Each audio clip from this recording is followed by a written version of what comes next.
በዛሬው የመለኛ ቪዲዮ ይህን የመሰለ ሚትቦል በፓስታ እንዴት እንደምታዘጋጁ አሳያችኋለሁ። ሚትቦል ለማዘጋጀት በጣም ከባድ ለሚመስላችሁ እንዴት ቀላል እንደሆነ ዛሬ አሳያችኋለሁ። ዛሬ ለማሳያችሁ ምግብ ቆንጆ የአማርኛ ስያሜ ያውጡለት። የፓስታ ስልሱን ለማዘጋጀት ከምንጠቀማቸው የአትክልት ግብአቶች መካከል 2 ዘንግ ደቆ የተከተፈ የባሮ ሽንኩርት እና አንድ ተለቅ ያለ የተፈቀፈቀ ካሮት እንጠቀማለን። ካሮቱ ቶሎ እንዲበስልላችሁ በጣም በትንንሹ መፈቅፈቅ እንዳዘነጉ። ሌላው 2 ራስ በደንብ የበሰለና ተቀቅሎ ተልጦ የተፈጨ ቲማቲም እንጠቀማለን። እያንዳንዱን የአትክልት ግብአት ከመጠቀማችሁ በፊት በደንብ ማጠብ እንዳዘነጉ። ስጋውን ለማዘጋጀት ሌሎች የምንጠቀማቸውን ግብአቶች ቪዲዮውን እየሰራው ነግራችኋለሁ። የዛሬው ሚትቦል ለማዘጋጀት ደግሞ 300 ግራም ጥሩ ጥራት ያለው የተፈጨ ቀይ የበሬ ስጋ። እኔ የተጠቀምኩት ቀይ የበሬ የሽንጥ ስጋ ሲሆን እናንተ የሽንጥ ስጋው ከተወደደባችሁ ጮማ የተቀላቀለበት ለወጥ እየተባለ የሚሸጠውን ስጋ መጠቀም ትችላላችሁ። የተሻለና ቆንጆ ጣዕም እንድታገኙ ግን የጮማውን መጠን ማብዛት የለባችሁም። ከስጋው በተጨማሪ 1 የሾርባ ማንኪያ ላም ተደርጎ የተፈጨ ነጭ ሽንኩርት፣ 1 ራስ ደቆ የተከተፈ ተለቅ ያለ ቀይ ሽንኩርትና 2 ፍሬ ወጥቶለት ደቆ የተከተፈ አረንጓዴ ቃሪያ እንጠቀማለን። ከነዚህ ግብአቶች በተጨማሪ የተፈጨ የዳቦ ዱቄትና የበቆሎ ዱቄት እንጠቀማለን። ይህ የበቆሎ ዱቄት ወፍጮ ቤት የሚሸጠው ሲሆን በተለምዶ ሱቅ ውስጥ የበቆሎ ዱቄት እየተባለ የሚሸጠው ኮርን ስታርች አይደለም። ስጋው በደንብ እንዲያያዝላችሁ ከፈለጋችሁ ከበቆሎ ዱቄት ይልቅ የፍርኖ ዱቄት መጠቀም ትችላላችሁ። በተጨማሪ ስጋው በደንብ እንዲያያዝና ቆንጆ ጣዕም እንዲኖረው 1 ተለቅ ያለ ያበሻ እንቁላል እንጠቀማለን። አሁን ሰፋ ያለ ጎድጓዳ ሳህን ላይ የሚትቦል ግብአቱን እናዘጋጃለን። ያዘጋጃችሁትን ቀይ የበሬ ስጋ፣ ላም ተደርጎ የተፈጨውን ነጭ ሽንኩርት፣ በደንብ የተፈጨውን ቀይ ሽንኩርትና አረንጓዴ ቃሪያ ትጨምራላችሁ። የምትጠቀሙት የስጋ አይነት ትኩስ ስጋ መሆን አለበት። በተጨማሪ ቅድም በነገርኳችሁ መሰረት የአትክልት ግብአቶቹን በደንብ ማጠብ እንዳዘነጉ። 4ቱን ግብአቶች ከጨመራችሁ በኋላ 1 ያበሻ እንቁላል ሰብራችሁ ከላይ ትጨምራላችሁ። እንቁላሉን ምስሉ ላይ በምትመለከቱት መሰረት ባትሪ በማብራት መበላሸት አለመበላሸቱን አስቀድማችሁ ትመለከታላችሁ። እንቁላሉን መብራት ስታበሩበት የጠቆረ ከሆነ ተበላሽቷል ማለት ነው። አሁን ሹካ በመጠቀም ቀስ እያላችሁ ትቀላቅሉታላችሁ።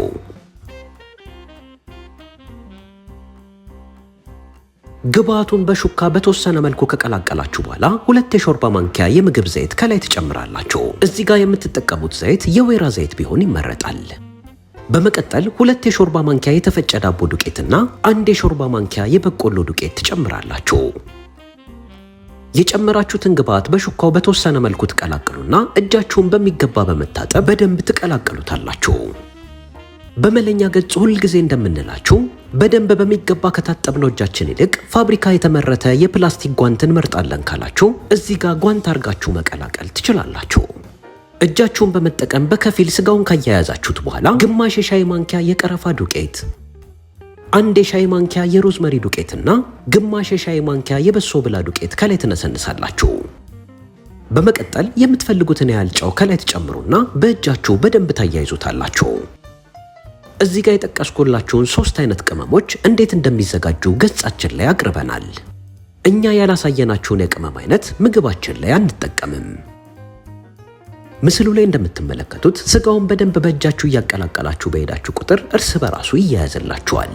የኳስ ቅርጽ ለማስያዝ ስትሞክሩ እርስ በራሱ የማይያይዝላችሁ ከሆነ ዱቄት አንሶት ሊሆን ስለሚችል ተጨማሪ ዱቄት ማድረግ ይኖርባችኋል። ዱቄት ደግሞ ከመጠን በላይ ካበዛችሁ ወደ ብስኩትነት ስለሚቀየርባችሁ ከመጠን በላይ ዱቄቱን ማብዛትም የለባችሁም። ስጋው ተቦክቶ በቆንጆ መልኩ ከተያያዘ በኋላ ይህንን ይመስላል። እርስ በራሱ በደንብ ካልተያያዘላችሁ ስትጠብሱት ሊፈርስባችሁ ስለሚችል እዚህ ጋር በደንብ መያያዙን እርግጠኛ ሁኑ። አሁን ስጋውን ከድናችሁ ለተወሰነ ደቂቃ ታሳርፉታላችሁ። እስከዛ የፓስታ ስልሳችንን እናዘጋጃለን። መጥበሻ ላይ ያዘጋጃችሁትን የባሮ ሽንኩርትና ካሮት ጨምራችሁ ግማሽ ኩባያ ቀዝቃዛ ውሃ ትጨምሩበትና ከድናችሁ በእንፋሎት ታበስሉታላችሁ። ካሮቱ በደንብ ሙትት ብሎ መብሰል ስላለበት እዚህ ጋር ቀጥታ በዘይት ከመጥበስ ይልቅ ልክ ምስሉ ላይ ባያችሁት መሰረት በእንፋሎት ብታበስሉ ትመክራችኋለሁ። ቀጥታ በዘይት መጥበስ ከፈለጋችሁም ዘይት ጨምራችሁ ሙትት እስኪል መጥበስ ትችላላችሁ። ካሮትና የባሮ ሽንኩርቱ በእንፋሎት ከበሰለ በኋላ ይህንን ይመስላል። አሁን እንፋሎቱ ሙሉ ለሙሉ ታስወጡና 3 የሾርባ ማንኪያ የወይራ ዘይት ትጨምራላችሁ። ስለምጠቀመው የወይራ ዘይት ብዙዎቻችሁ ስትጠይቁኝ ነበር። በሚቀጥለው የመለኛ ቪዲዮ ምን አይነት የወይራ ዘይት እንደምጠቀምና እናንተም ምን አይነት የወይራ ዘይት መጠቀም እንዳለባችሁ ቪዲዮ ሰራላችኋለሁ። ንጹህና ያልተበረዘ የወይራ ዘይት ምን ማለት እንደሆነም በቪዲዮ ምላሽ ታገኙበታላችሁ። የምድጃችሁን የሙቀት መጠን መካከለኛ ላይ አድርጋችሁ ሽንኩርትና ካሮቱ ቆንጆ ሆኖ እስኪጠበስ ድረስ ትጠብሱታላችሁ። ሽንኩርትና ካሮቱ በቆንጆ መልኩ ከተጠበሰ በኋላ ይህንን ይመስላል። አሁን አጥባችሁ ቀቅላችሁ ልጣችሁና ፈጭታችሁ ያዘጋጃችሁትን 2 ብስል ቲማቲም ከላይ ትጨምራላችሁ። የምታዘጋጁት ስጎ ቆንጆ ጣዕም እንዲኖረው መጠቀም ያለባችሁ በደንብ የበሰለ ቲማቲም ቢሆን ይመረጣል። ቲማቲሙን ጨምራችሁ ከካሮትና ከባሮ ሽንኩርቱ ጋር በደንብ ከቀላቀላችሁት በኋላ ውሃውን በከፊል እስኪጨርስ ድረስ ከድናችሁ በእንፋሎት ታበስሉታላችሁ። ታዲያ መሃል ላይ እየከፈታችሁ ማማሰል እንዳዘነጉ። ምግብ የምታዘጋጁበት ጠረጴዛና ማማሲያ ቶሎ እየቆሸሸ እንዳያስቸግራችሁ ምንም አይነት ውድ የሆነ ዕቃ መግዛት ሳይጠበቅባችሁ የሻይ ብርጭቆ ማሳረፊያ ላይ እያሳረፋችሁ ማዘጋጀት ትችላላችሁ። የጨመራችሁት ቲማቲም በከፊል ውሃውን ከጨረሰ በኋላ ግማሽ የሾርባ ማንኪያ ላም ተደርገው የተፈጨ ነጭ ሽንኩርት ትጨምራላችሁ። ነጭ ሽንኩርቱ ለምታዘጋጁት የፓስታ ስልስ ልዩ የሆነ ጣዕም ስለሚሰጥላችሁ ሞቅ አድርጋችሁ ብትጨምሩ ትመክራችኋለሁ። አሁን በሻይ ማንኪያ ልኬት ግማሽ የቀረፋ ዱቄትና ግማሽ የሮዝመሪ ዱቄት ትጨምራላችሁ። ቅመሞቹን ከጨመራችሁ በኋላ በደንብ ትቀላቅሉታላችሁ። የጨመራችሁትን የማጣፈጫ ቅመሞች በደንብ ከቀላቀላችሁ በኋላ ከዚህ በፊት ያሳየኋችሁን የቲማቲም ድል ትጨምራላችሁ። እኔ 3 የሾርባ ማንኪያ የቲማቲም ድል ተጠቅሜያለሁ። የምታዘጋጁት ስጎ በጣም እንዳይቀላ ከፈለጋችሁ የድሉን መጠን መቀነስ ትችላላችሁ። የቲማቲም ድል በቀላሉ በቤት ውስጥ እንዴት ማዘጋጀት እንደምትችሉ ከዚህ በፊት በመለኛ ገጽ ስላሳየን መለኛ የቲማቲም ድል ብላችሁ ፈልጋችሁ ማግኘት ትችላላችሁ። አሁን የምትፈልጉትን ያህል ጨውና 1 ቁንጥር ስኳር ከላይ ትነሰንሳላችሁ። እዚህ ጋር ስኳር የጨመርኩበት ምክንያት የቲማቲሙን የመቆምጠጥ ባህሪ በተወሰነ መልኩ እንዲያስተካክልልን ነው። አይ ስኳር ለጤና ጥሩ አይደለም አይጠቅምም ብላችሁ ካሰባችሁ አለመጨመር ትችላላችሁ። የፓስታ ስጓችን ምስሉ ላይ በምትመለከቱት መሰረት በቆንጆ ሁኔታ ተዘጋጅቶልናል። አሁን ደግሞ ቀመመን ያዘጋጀነውን የሚትቦል ስጋ እንጠብሳለን። የሚትቦል ስጋው ማቀዝቀዣ ቤት ውስጥ ለ30 ደቂቃ ካረፈ በኋላ ይህንን ይመስላል። ስጋውን እጃችሁን በመጠቀም የምትፈልጉትን ያህል እጃችሁ ላይ ትቀንሱና በተወሰነ መልኩ ጨበጥ ታደርጉታላችሁ። በመቀጠል እርስ በራሱ ሲያያዝላችሁ እያድበለበላችሁ የኳስ ቅርጽ ታስይዙታላችሁ።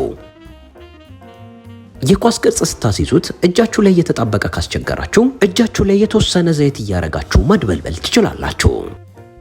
የምታዘጋጁት ሚትቦል ቶሎ እንዲበስልላችሁ ከፈለጋችሁ አነስ እያረጋችሁ ማድበልበል ይኖርባችኋል። ሚትቦሉን በቆንጆ መልኩ ካድበለበላችሁት በኋላ ይህንን ይመስላል። ቀደም እንደነገርኳችሁ አልድበለበል እንዲሁም እርስ በራሱ አልያያዝ ካላችሁ ዱቄት አሳንሳችሁ ሊሆን ይችላል። ስለዚህ የዱቄት ምጣኔያችሁም እንዲሁም የተፈጨ ዳቦ ምጣኔያችሁን አስቀድማችሁ በደንብ ማስተካከል ይኖርባችኋል። አሁን መጥበሻ ላይ 1 የሾርባ ማንኪያ የገበታ ቂቤና ትንሽ የወይራ ዘይት ታቀልጣላችሁ። መጥበሻችሁን በቆንጆ መልኩ ከጋለላችሁ በኋላ አድበልብላችሁ ያዘጋጃችሁትን ሚትቦል አንድ በአንድ ትጨምራላችሁ። እዚህ ጋር ስጋው በቆንጆ መልኩ እንዲጠበስላችሁ የምድጃችሁን የሙቀት መጠን መካከለኛ ላይ አድርጋችሁ ረጋ ብላችሁ ጥበሱት። በጣም እሳት ካበዛችሁበት ውስጡ ሳይበስል የውጭኛው ክፍል ብቻ በስሎ ቆንጆ ጣዕም ላይኖረው ይችላል። ለተወሰነ ደቂቃ በአንድ በኩል ከጠበሳችሁ በኋላ አንድ በአንድ ተጠንቅቃችሁ ትገለብጣላችሁ። ለመገልበጥ የምግብ መቆንጠጫ እንዲሁም ልምዱ ካላችሁ በማንኪያ ቀልጠፍ ብላችሁ መገልበጥ ትችላላችሁ። ይህንንም የማብሰል ሂደት ስጋው ዙሪያውን እስኪጠበስ ድረስ ትከተላላችሁ። እኔ እንደማደርገው በማንኪያ እያገላበጣችሁ ከሆነ እጃችሁን እንዳትቃጠሉ መጠንቀቅ ይኖርባችኋል። ሚትቦሉ ዙሪያውን ከተጠበሰ በኋላና ቆንጆ ሆኖ ከበሰለ በኋላ ይህንን ይመስላል። እናንተ ከዚህ የበለጠ አርጋችሁ ማብሰል ከፈለጋችሁ የምድጃችሁን የሙቀት መጠን ከፍ አርጋችሁ ለተጨማሪ ደቂቃዎች ማብሰል ትችላላችሁ። አሁን ያዘጋጀነው ሚትቦል በፓስታ አሳምረን እናቀርባለን። ያዘጋጃችሁት ስጎ እንዲሁም ሚትቦሉ ሳይቀዘቅዝ ቶሎ ትቀላቀላላችሁ። ሰፋ ያለ ጎድጓዳ ሳህን ላይ የምትፈልጉትን ያህል ስልስ ትጨምሩና የምትፈልጉትን የፓስታ አይነት ማሸጊያው በሚያዘው መሰረት ቀቅላችሁ አጥለላችሁ ከላይ ትጨምራላችሁ። እኔ ስፓጌቲ ተጠቅሜያለሁ። ስፓጌቲውን ስትቀቅሉ ጨው ማድረግ እንዳዘነጉ። ከቀቀላችሁት ስፓጌቲ ላይ ግማሹን ከላይ ከጨመራችሁ በኋላ ተጨማሪ ስጎና የተወሰነ ሚትቦል ታደርጉና እንደገና ስጎውን ትጨምራላችሁ። ይህንን ሂደት ፓስታችሁ እስኪያልቅ ድረስ ትከተላላችሁ። ስጎውንና ሚትቦሉን ባሳየዋችሁ መልኩ ከጨመራችሁ በኋላ ተጠንቅቃችሁ ትቀላቅላላችሁ። እዚህ ጋር ፓስታውን ስትቀላቅሉ እንዳይቦከባችሁ እንዲሁም ፓስታው እንዳይሰባበርባችሁ ተጠንቅቃችሁ መቀላቀላችሁን እንዳትረሱ። ፓስታ በሚትቦል እንግዲህ በዚህ መልኩ ሁላችሁም አዘጋጅታችሁ በየቤታችሁ መመገብ ትችላላችሁ። በጣም ጣፋጭና የሚመች ምግብ እንደሚሆንላችሁ አንጠራጠርም። የዛሬውን የመለኛ ቪዲዮ ተመችቷችሁ እዚህ ድረስ ስለተከታተላችሁ ከልብ እናመሰግናለን። ሌላ እንድናሳያችሁ የምትፈልጉት ማንኛውም የምግብ እንዲሁም የመጠጥ አይነት ካለ እንደተለመደው አስተያየት መጻፊያው ላይ አስፍሩልን።